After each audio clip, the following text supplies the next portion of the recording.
আজকাল শুধু তোমার ছবি দেখি এবং ভাবি, এই কি ছিল সেই তুমি যাকে এতটা ভালোবেসেছিলাম আমি? এই কি ছিল সেই তুমি সম্মানের খাতিরে মায়ের পরে দ্বিতীয় স্থানে রেখেছিলাম যাকে আমি? এই কি ছিল সেই তুমি যে একটা সময় আমাকে বলেছিল কখনো তোমাকে ছেড়ে যাব না, তোমাকে ছাড়া বাঁচব না আমি?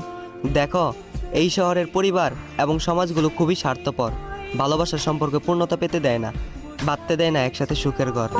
শোনো, চাইলেও তুমি এখানে ভাগ্যের দোষ দিতে পারবে না, কেননা সৃষ্টিকর্তা তোমাকে রিজিক দিয়েছেন, খাবার দিয়েছেন, কিন্তু মুখে তুলে দেবেন না, সেটা নিজের হাত দিয়ে তুলে খেতে হবে।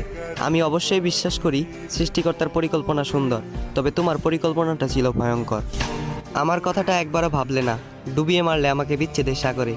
যদিও জানতে তুমি প্রেম সাগরে আমি সাঁতার জানতাম না, তবুও তোমার প্রতি আমার শেষ বক্তব্য একটাই, আমি তোমাকে অনুরোধ করব, দ্বিতীয়বারের মতো কাউকে বিচ্ছেদের যন্ত্রণা দিও না, কেননা আত্মা ছাড়া দেহ এবং মিথ্যা মুখের হাসি নিয়ে পৃথিবীতে বেঁচে থাকা যায় না।